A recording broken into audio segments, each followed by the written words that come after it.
Hey guys! Welcome to my first video. If you haven't watched the intro, I highly suggest that you go back and watch that as it gives a little bit more information about me and this channel. So now, without further ado, we're going to jump right in. So today, I am drinking hazelnut coffee with hazelnut creamer and some sugar. This is my usual morning go-to coffee cup. Just a nice balanced flavor, kind of sweet because I love sweet coffee. Definitely a little bit nutty, but not an overpowering nut flavor. I'm not a huge nut fan.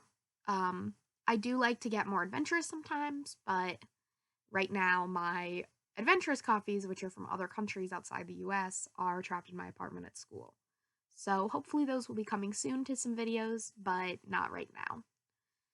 Then, in terms of the candle that I'm burning today, it is the Black Cherry Merlot from White Barn, which I believe is a subsidiary of Bath and Body Works.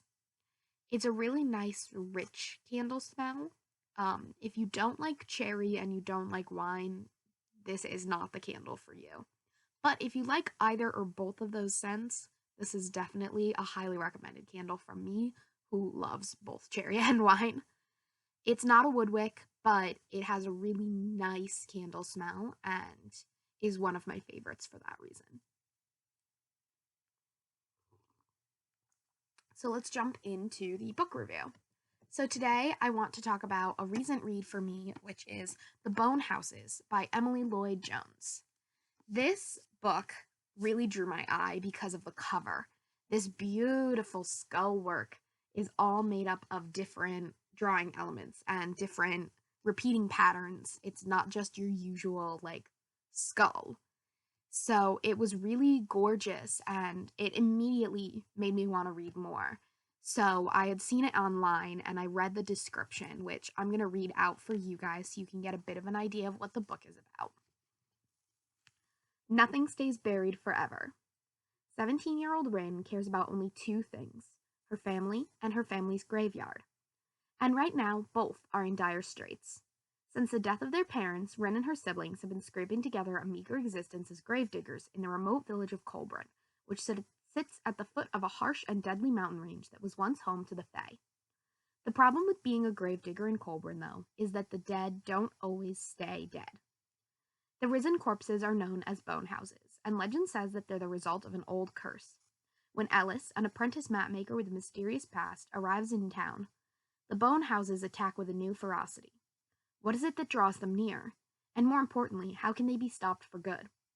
Together, Ellis and Rin embark on a journey that will take them into the heart of the mountains, where they will have to face both the curse and the deeply buried truths about themselves. Equal parts classic horror novel and original fairy tale, The Bone Houses will have you spellbound from the very first page. So that last line is 100% true. When I wound up picking up this book, I got it as a Christmas gift. It says that it is a historical fantasy horror novel. And all of those are accurate descriptions, but it is not at all what I expected when I picked it up. It's better.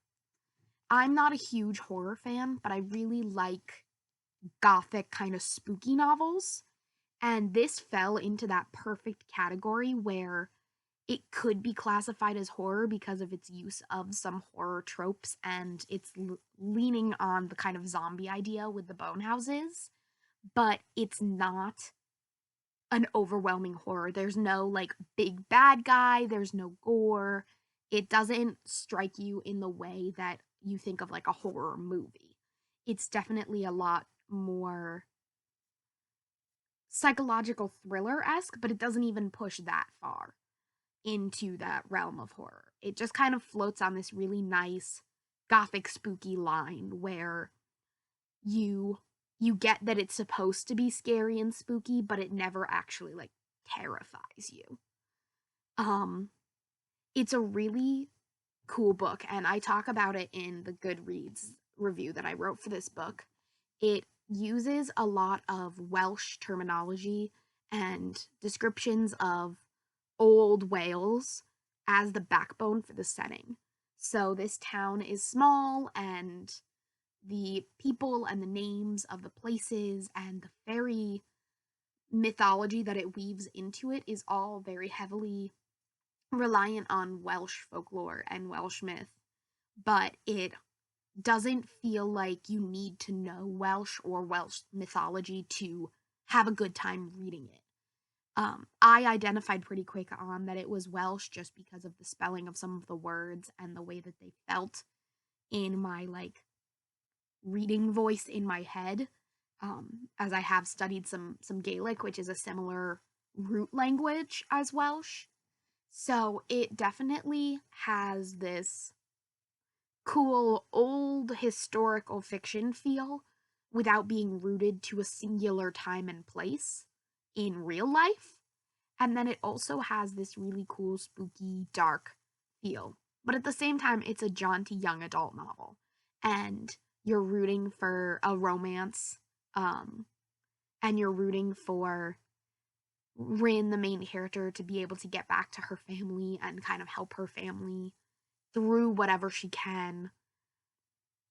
There's some darkness, but a lot of it is counterbalanced with some really beautiful, light, happy moments that make it feel still like a young adult novel that you're reading and not like you're just being pounded by bad upon bad upon bad. Um it's it's just a gorgeous novel and I really got sucked into it. And at first when I started reading it, I was still in classes for my last term at school and I was finishing up my classes, and so I didn't have a lot of time to read it. But as soon as I went on break and had time, I could not put the book down.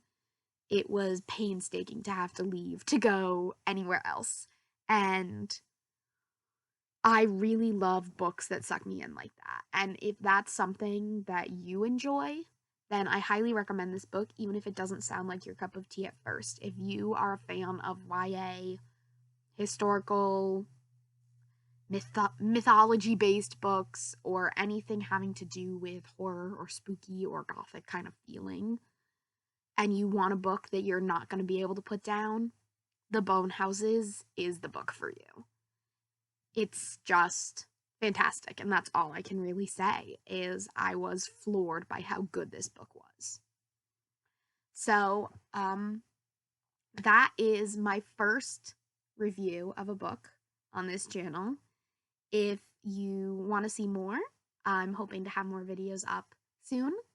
And leave a note in the comments if you want more spoilery, if you want it less spoilery, kind of what you're feeling with the review, if you have any opinions, and I'll try and incorporate that as soon as I can. Thanks, guys.